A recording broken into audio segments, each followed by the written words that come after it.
Tiba saatnya kita akan mendengar firman Tuhan. Pegang janji Tuhan. Biarlah firman itu mempunyai kami dalam hidup kita, mengerjakan dalam hidup kita setiap hari, sehingga hanya Tuhan yang memegang selamanya dalam hidup kita. Selamanya Engkau Tuhan.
Yang kita renungkan pagi hari ini adalah mengenai perjamuan kudus.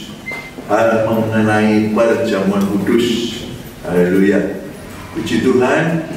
Mari kita membaca satu ayat yang bisa kita baca, saudara bisa baca di tempat ini juga, ya. Barang siapa makan dagingku dan minum darahku, ia mempunyai hidup yang kekal, dan aku akan membangkitkan dia pada akhir zaman. Ya, Tuhan, saya baca sekali lagi. Barang siapa makan dagingku dan minum darahku, ia mempunyai hidup yang kekal, dan aku akan membangkitkan dia pada akhir zaman. Ya, puji Tuhan. Pada waktu itu orang Israel bingung, ya, bagaimana caranya? Barang siapa makan dagingku, ya apa caranya kita makan daging Tuhan Yesus? Ya apa caranya kita makan dagingnya Yesus? Bagaimana ini bisa terjadi? Ya, bingung sekali. Ya, sekarang kita bisa tahu, tapi pada waktu itu bingung. Ya, apa yang dimaksud oleh Yesus pada waktu itu? Ya, barang siapa makan dagingku dan minum darahku, ia mempunyai hidup yang kekal, dan aku akan membangkitkan dia pada akhir zaman. Bapak Ibu Saudara jemaat yang dikasihi Tuhan, kita akan melihat betapa luar biasa Tuhan Yesus mengungkapkan ini, ya, yang pasti tidak bisa dicerna oleh orang Yahudi pada waktu itu. Pasti tidak bisa. Bagaimana kita bisa makan dagingnya orang ini? Ya, apa kita, ya, bagaimana caranya? Ya, rasanya tak mungkin gitu. Bagaimana caranya? Tapi luar biasa, ya. Jemaat yang dikasihi Tuhan, sebelum tim medis menemukan bahwa di dalam darah itu ada hidup, ya, di dalam darah itu ada satu hidup, itu ada di dalam darah. Darah itu mempunyai peranan yang sangat penting. Saudara kalau pergi ke dokter, apa yang diperiksa duluan? Ya, yang diperiksa, ya, tekanan darahnya yang diperiksa, ya. Diperiksa nafasnya, ya, tapi tekanan darah pasti diperiksa dulu, ya. Itu kita waktu medis masih belum menemukan itu. Alkitab jauh hari sudah menemukan itu, bahwa ada hidup di dalam darah itu.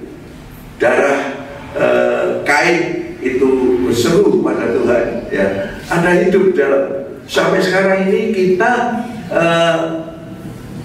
sudah jelas kalau ke dokter kemana ya kita periksa darah, bahkan lebih luar biasa lagi ada ya lab ya laboratorium yang kita lebih teliti lagi memeriksa darah, golongan darah dan sebagainya ya.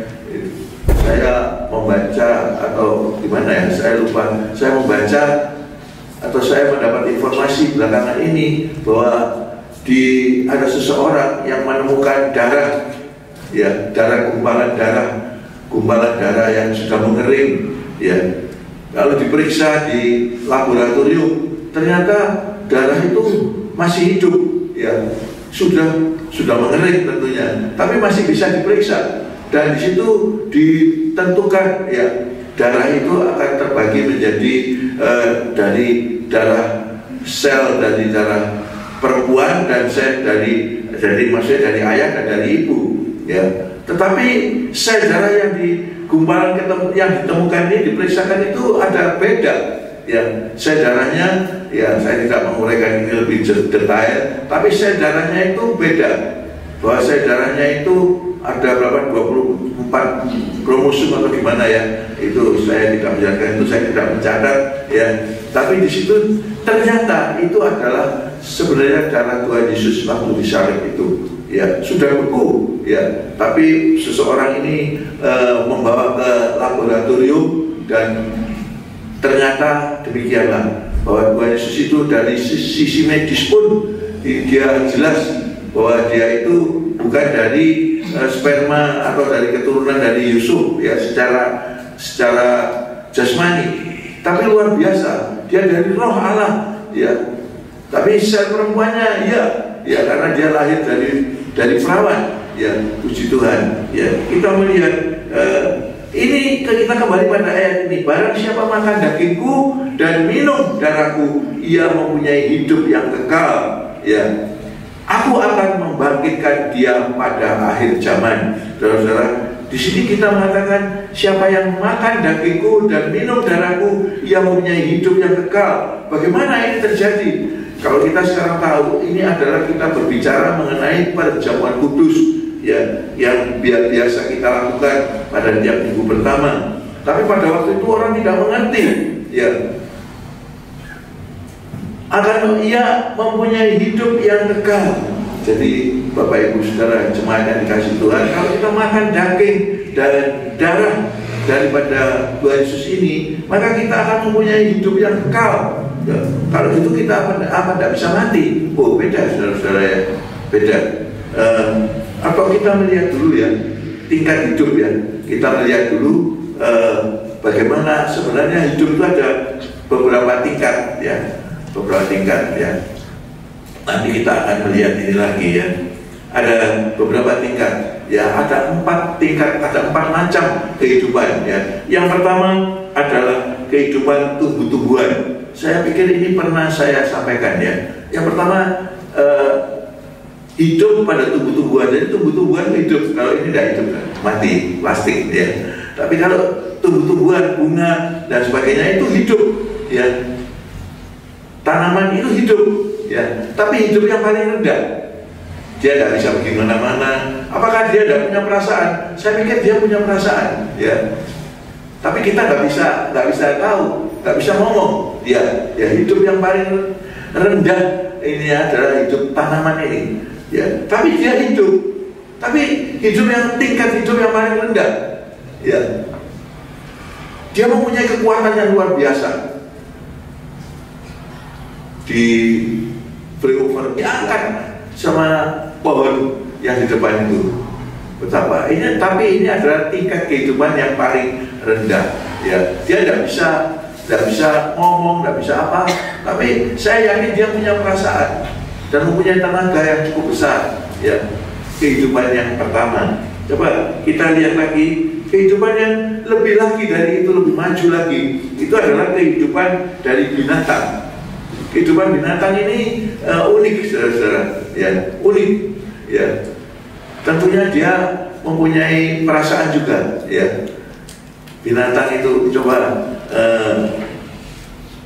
saya punya ikan di rumah itu, ya, tahu dia kalau saya mau kasih makan dia, itu dia datang. Tapi dia nggak bisa ngomong, ya udah.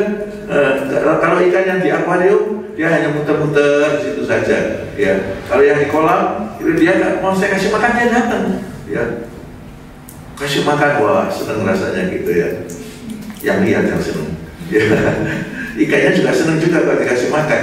Itu lebih ini lagi ya. Kalau kita melihat kerang, kerang itu juga mirip dengan manusia, bentuknya mirip, cuma tangannya aja, kakinya tidak mirip ya.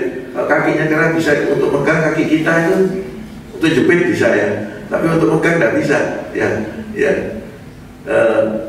Juga bedanya, kalau saya sering bercanda, apa bedanya kerang dengan manusia ya.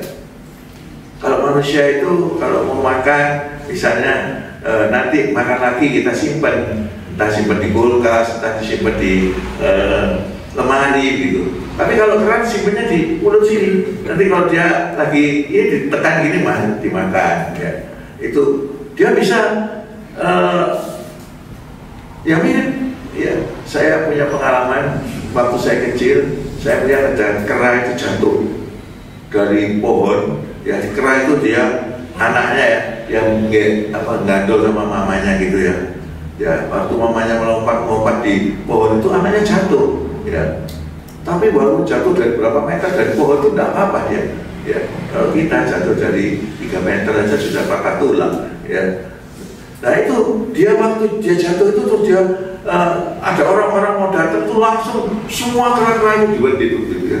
Semua kera-kera turun, waduh takut, tidak jadi. Jadi yang induknya ini yang mengambil anaknya ini sampai di atas ya, anaknya ini dipijeti. Dari pijeti saudara itu yang lain tahu-tahu ada kera yang besar lagi datang ya, dan sana terus diberikan sama induknya ini, dipijeti sama, diserahkan lagi sama induknya, lalu yang lain lagi datang dipijeti lagi loh. Saya lihat pijeti ya, kalau orang pijeti orang itu wah sangat ini detail sekali. Tapi kalau kera ya asal gitu aja. Tapi saya lihat saya nikmati. Jadi dia punya rumahnya, dia punya toleransi juga ya. Tapi dia tidak punya roh ya. Ini bedanya. Tapi dia punya kehidupan. Dia punya kehidupan yang bersama-sama ya. Saya dengar cerita kalau kita kawan date itu katanya barang kita bisa dicuri, entah ballpoint, entah kacamata itu bisa dicuri sama kera itu. Kalau kera itu mencuri, misalnya mencuri kacamata gitu ya, kalau kita minta tidak diberikan. Tapi kalau yang minta itu pedagang kacang itu diberikan sama dia. Nah kalau kita bawa kacang maunya dirampas, tapi coba pedagangnya itu kok enggak? Ya tidak tahu, kebiasaan itu aja ya. Gitu kan?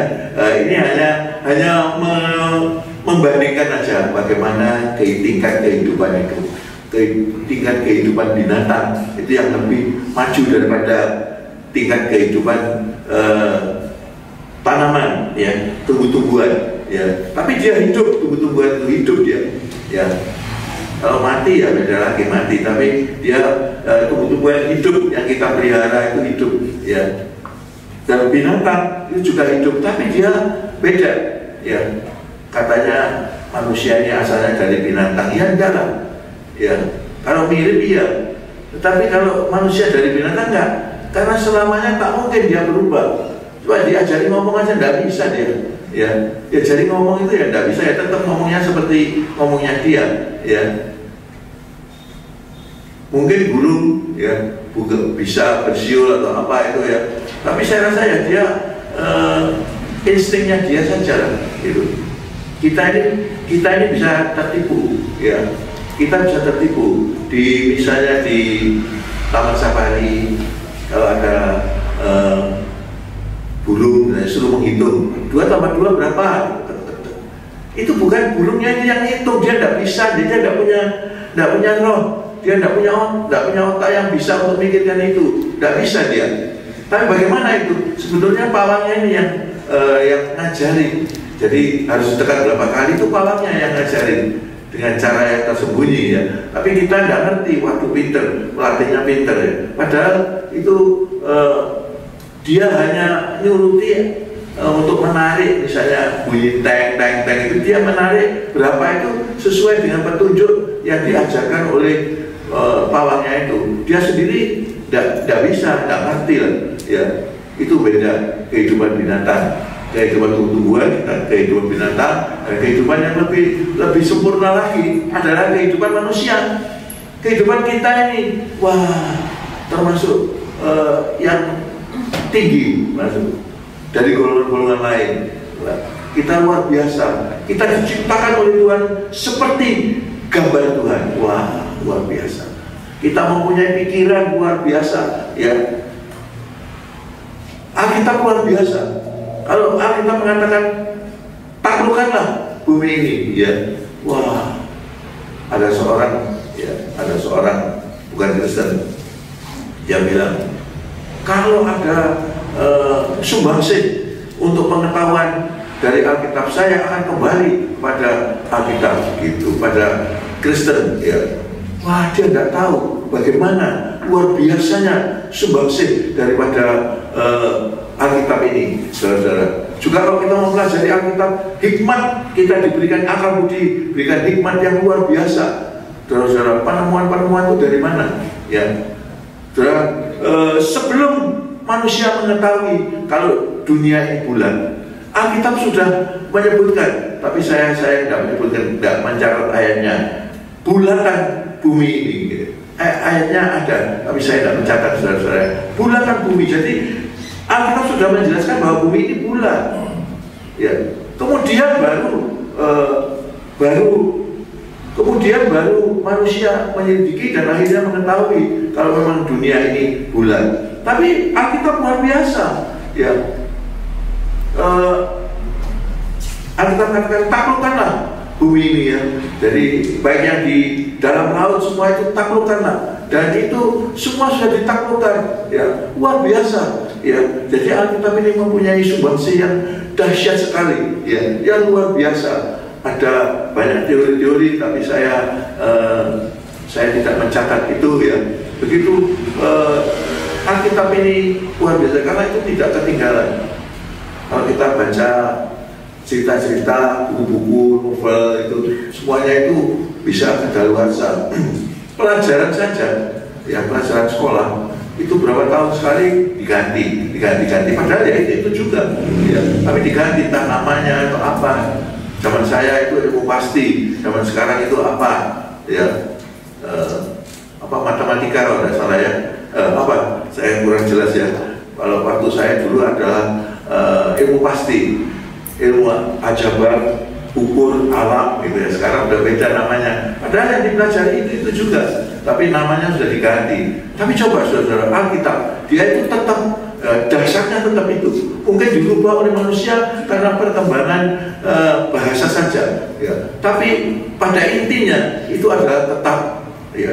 Terus kalau mau kembali itu malah kita mungkin malah salah, ya. Alkitab berkata, ya, bahwa segala sesuatu sudah diserahkan kepada Tuhan Yesus. Mari kita lihat lagi hidup yang terakhir, ya. Hidup yang sesuai yang dijanjikan tadi adalah hidup yang kekal, ya. Hidupnya Allah, hidup yang kekal. Nah ini, jadi hidup yang kekal itu untuk siapa? Untuk kita. Hidup yang kekal itu untuk saya, untuk saudara, ya. Itu diberikan untuk saudara dan saya. Yang kita punya sekarang ini adalah hidup yang sementara, ya. Memang, ya, bahwa kita bisa mati. Tetapi kalau kita membaca ayat yang tadi disebutkan bahwa barang siapa makan dagingku dan minum darahku, ia mempunyai hidup yang kekal. Bagaimana ini? Apakah Alkitab tidak konsisten? Tidak demikian. Ya, hidup yang kekal yang diberikan itu, ya, hidup itu adalah kita bisa mati memang, ya. Tetapi beda, matinya beda, saudara. Bahwa disebutkan juga, aku akan membangkitkan dia pada akhir zaman, ya. Jadi sebenarnya pada waktu kita mati itu sebenarnya itu adalah satu titik permulaan untuk kita memasuki hidup yang kekal, ya. Puji Tuhan. Mau nyoba, saudara? Ya, tidak ada yang ngomong, ya. Apa mau nyoba? Jangan nyoba saudara-saudara ya, nyoba 14 ya saudara-saudara. Saya sangat percaya ya dengan keadaan-keadaan, dengan bukti-bukti, dengan orang yang pernah meninggal, orang yang pernah mati ya, yang ada bukti-buktinya ya. Mungkin saya sudah beberapa kali ngomong di sini, seorang yang dibunuh ya, mati, kemudian dia ternyata dia hidup kembali, dia memberikan kesaksian. Saya tidak beralih ke situ, tapi saya hanya mengatakan bahwa ada hidup yang kekal itu ya. Kalau manusia sepertinya seperti Lazarus dan sebagainya, dia dibangkitkan, tapi dia kemudian mati lagi. Tapi Yesus tidak, saudara-saudara, dia mati pada hari yang ketika dia bangkit ya. Sebelum dia sendiri bangkit, dia sudah membuktikan bahwa ada kebangkitan. Ada perempuan, ada apa itu, seorang anak Naim, ada Yairus, ada siapa, yang dibuktikan oleh Yesus bahwa ada kebangkitan itu. Dan yang kemudian Yesus sendiri membuktikan bahwa dia sendiri mati, tapi pada hari yang ketiga dia bangkit kembali, puji Tuhan. Dan dia tidak mati lagi, tapi dia terangkat ke surga, dan dia tidak mati lagi. Dan yang demikian ini ya, sebenarnya yang terangkat ini ada lain, ada banyak lain. Seperti ada satu orang lagi, Elia, dia terangkat, tapi beda. Kalau Yesus dia terangkat dengan sendirinya, banyak disaksikan. Kalau Elia yang menyaksikan hanya muridnya Elisa, tapi itu diangkat di dalam angin badai, ya, bukan dengan kereta api, kereta berapi tidak juga.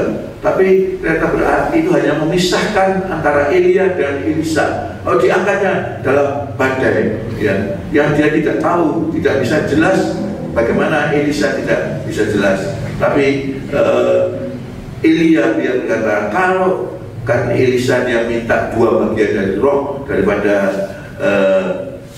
Elia. Dan ini Elia mengatakan, permintaanmu ini berat, tapi kalau engkau bisa melihat, ya, aku terangkat, maka engkau permintaanmu bisa dikabulkan. Ya, ternyata dia bisa melihat, tapi ya tidak bisa jelas, ya, kecuali kalau Yesus itu dilihat oleh banyak orang. Yesus hanya terangkat pada waktu dia memberkati murid-murid, pada waktu dia terangkat, ya. Dan murid-murid dia melihat Yesus, dia terangkat, terpesona, sampai malaikat Tuhan berkata, dia yang terangkat ini akan datang kembali. Ya, saudara-saudara jemaat yang dikasih Tuhan. Jadi kita lagi menunggu, ya, lagi menunggu kapan Yesus itu datang kembali. Ya, tidak ada yang tahu, seorang pun tidak ada. Ya, ada bahkan pendeta-pendeta ada yang mengatakan pada tahun sekian, ternyata tidak ada, ya. Tidak. Yesus sendiri mengatakan bahwa seorang tidak ada yang tahu, ya. Siapapun tidak ada yang tahu kecuali Bapa, ya. Tidak ada yang tahu, ya, bahwa kapan Yesus datang kali yang kedua. Tapi pasti dia akan datang. Puji nama Tuhan, ya. Saudara-saudara jemaat yang dikasihi Tuhan, ini bahwa hidup yang kekal tadi saya katakan bahwa memang kita bisa mati, tetapi kematian itu adalah justru titik awal dari kita menikmati hidup yang kekal itu. Jadi kematian itu bukan suatu, seharusnya orang Kristen itu kematian bukan suatu yang menakutkan, tapi justru membahagiakan, ya, justru untuk besar, ya, kalau kita bisa mati di dalam Tuhan, ya. Karena pada saat itu, pada waktu kita mati itu, kita bisa masuk di dalam kekekalan yang Tuhan sediakan. Dan Yesus sendiri berkata, aku pergi menyediakan tempat bagimu, ya. Dan saya percaya Tuhan Yesus menyediakan tempat buat saya dan juga buat saudara. Amin. Amin. Yang percaya, yang tidak percaya pasti Tuhan sediakan, ya. Tapi kalau tidak percaya tidak masuk ke tempat yang sudah disediakan itu, ya. Puji Tuhan, ya. Puji Tuhan. Saudara-saudara yang dikasihi Tuhan, kita melihat, ya, kita melanjutkan aja, ya, bahwa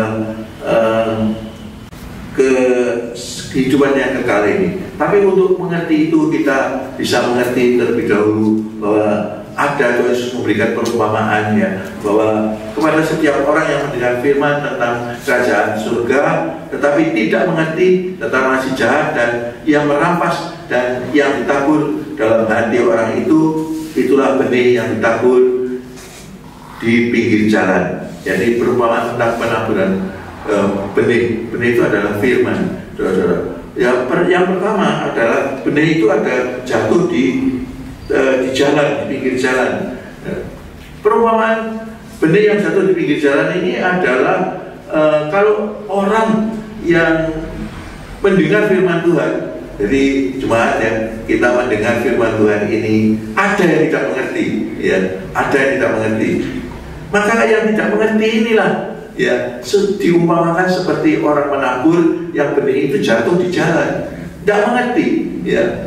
Makanya itu ya usahakan, ya, lebih baik itu mencatat, ya. Tapi kalau orang mencatat itu bukan berarti pasti baik.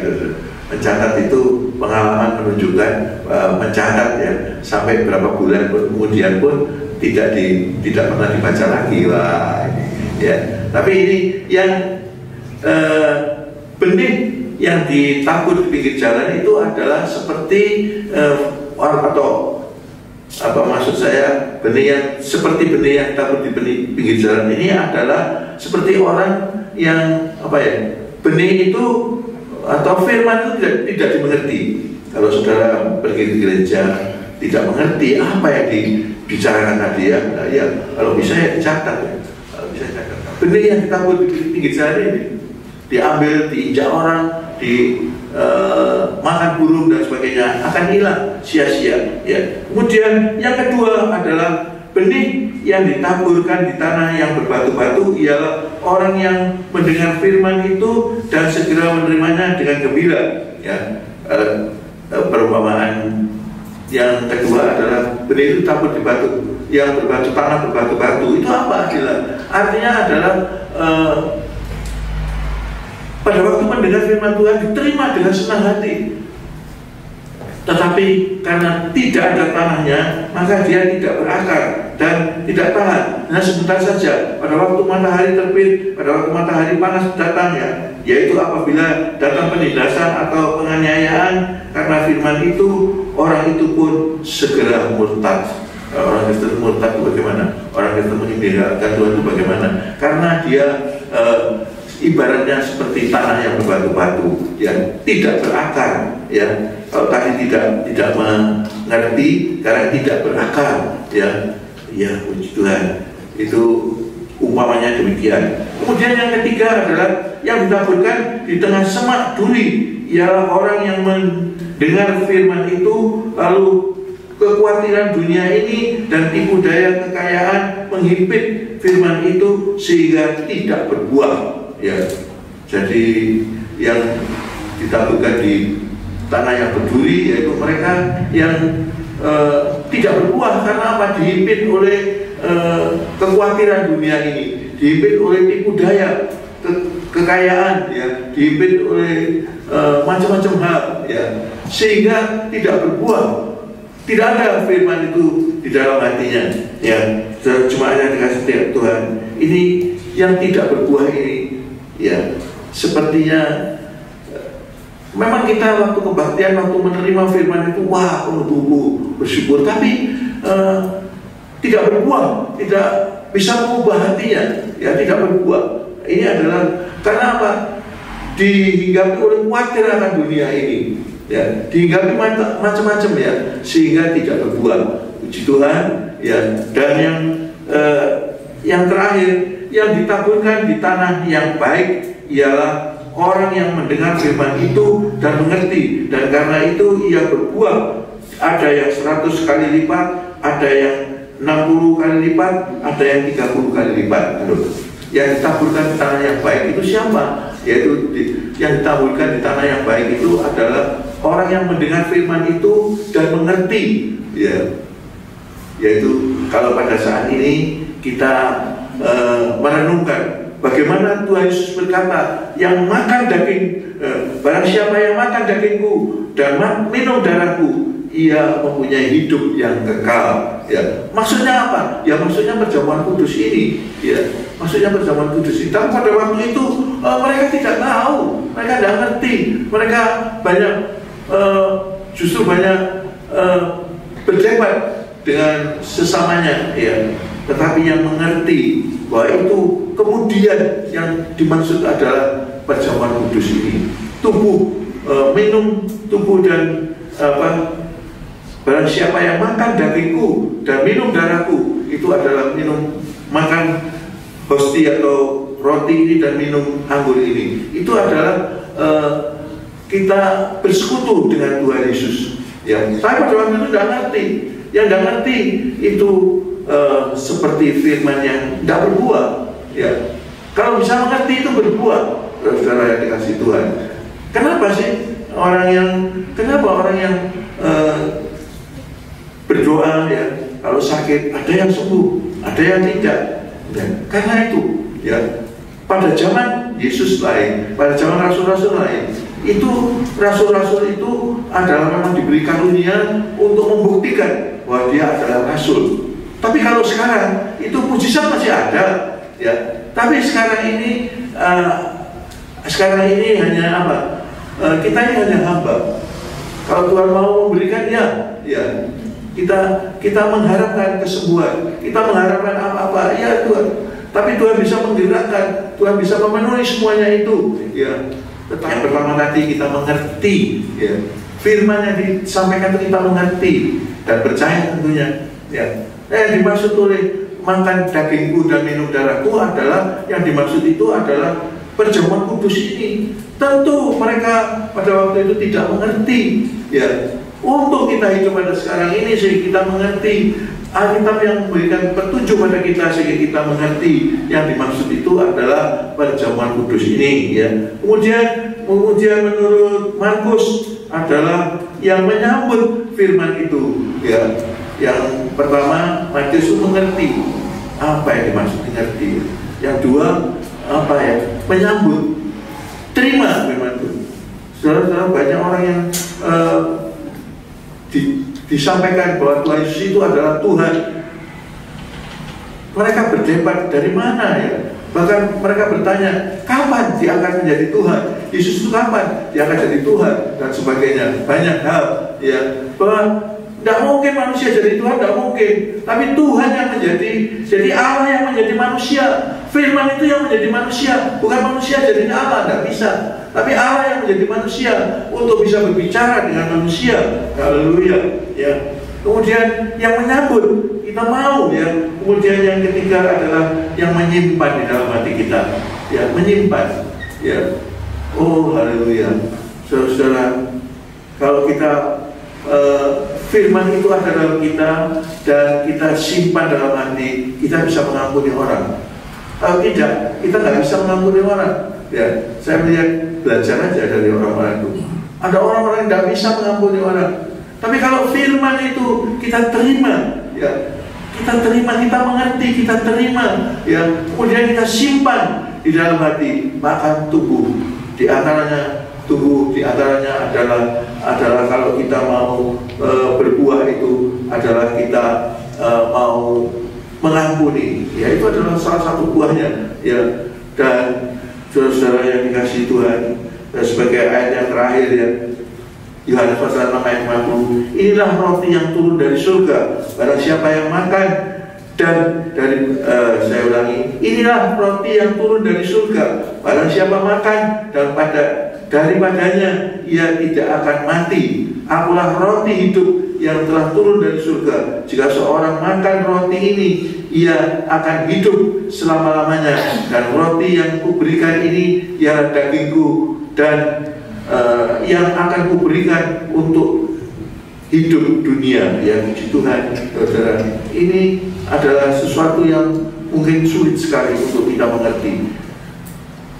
Bagaimana makan dan minum, makan daging Tuhan, minum darah Tuhan, bagaimana ini bisa terjadi? Ya, ini Tuhan Yesus sendiri berkata, aku ini adalah roti, aku ini adalah roti, ya, roti hidup.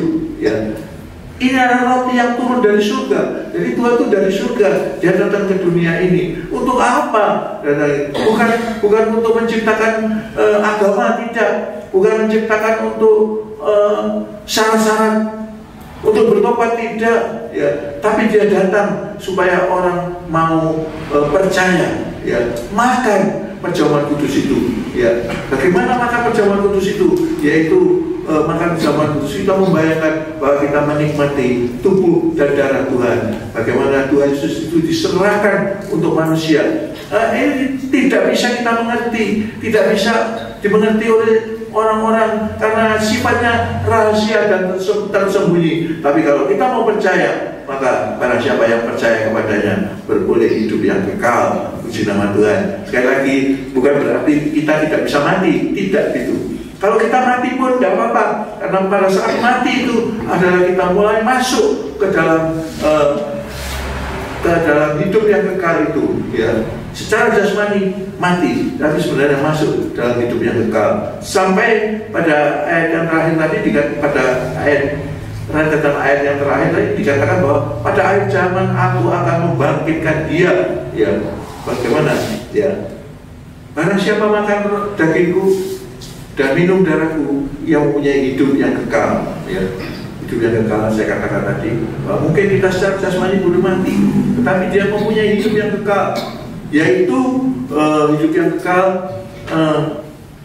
yang kita bisa nikmati karena Tuhan Yesus sendiri berjanji, aku menyediakan tempat bagimu, ya. Dan ini dibuktikan dan ayat yang selanjutnya, dan aku akan membangkitkan dia pada akhir zaman. Jadi semuanya itu, ya, orang-orang yang mati semuanya pada akhir zaman dia akan dibangkitkan, ya. Kemudian kita yang masih hidup, kalau pada kita hidup pada zaman rapture itu, pada zaman, maka kita yang masih hidup akan dirubah dengan tubuh kemuliaan, tubuh yang baru. Bagaimana itu tubuh yang baru? Tuhan Yesus sebelum ini semua terjadi, Tuhan Yesus sudah membuktikan bahwa dia mempunyai tubuh yang baru, ya, tubuh kemuliaan, ya. Tubuh itu bisa terangkat, ya, ke surga, dan dia luar biasa. Puji nama Tuhan. Hal ini adalah, mungkin sebagian saya katakan itu, hal ini adalah yang tersembunyi dan rahasia. Tidak semua orang mengerti, tidak semua orang bisa percaya. Tetapi bagi mereka yang percaya, diberi hak untuk menjadi anak-anak Allah, diberi hak untuk dibangkitkan, diberi hak untuk menempati tempat yang sudah disediakan oleh Tuhan Yesus. Puji nama Tuhan. Tuhan Yesus memberkati. Terima kasih Tuhan Yesus untuk kesempatan yang indah pagi hari ini. Ini serangkaian ibadah kami telah selesai. Namun mari Tuhan, hamba memohonkan tangan kasih-Mu menjamah seluruh jemaat-Mu. Kami akan berpisah Tuhan sebentar, tapi marilah Tuhan, Kau kedangkan tangan-Mu buat kami semuanya. Tuhan, sucikan, kuduskan kami semuanya Tuhan. Haleluya. Tuhan Yesus, hamba sangat percaya akan kasih karunia-Mu Tuhan. Itu layakkan kami untuk menikmati anugerah-Mu Tuhan. Tuhan, puji syukur kami naikkan kepadamu. Sebentar kami akan berpisah, namun marilah Tuhan, Kau kedangkan tangan-Mu buat kami semuanya. Dan yang percaya, mari kedangkan tangan-Mu buat Tuhan. Cuma ada dikasih Tuhan, turun berkat ilahi, berkat dari Bapa, Putra, dan Roh Kudus yang kami mengerti dalam nama Tuhan Yesus Kristus. Biarlah damai sejahtera Allah yang melampaui segala akal itu melimpah buat semuanya, hingga diberkati usaha pekerjaanmu, hingga diberkati apapun yang dikerjakan, diberkati pergaulan keluarga sehari-hari. Dan Tuhan, Engkau menjauhkan kami, menolong kami Tuhan, berikan kesehatan buat kami semuanya, hindarkan kami dari mara bahaya, terutama dari corona ini Tuhan. Terima kasih, dalam nama Yesus kami bersyukur, berdoa, kami akan pulang dengan berkat dan pemeliharaan Tuhan. Haleluya. Amin.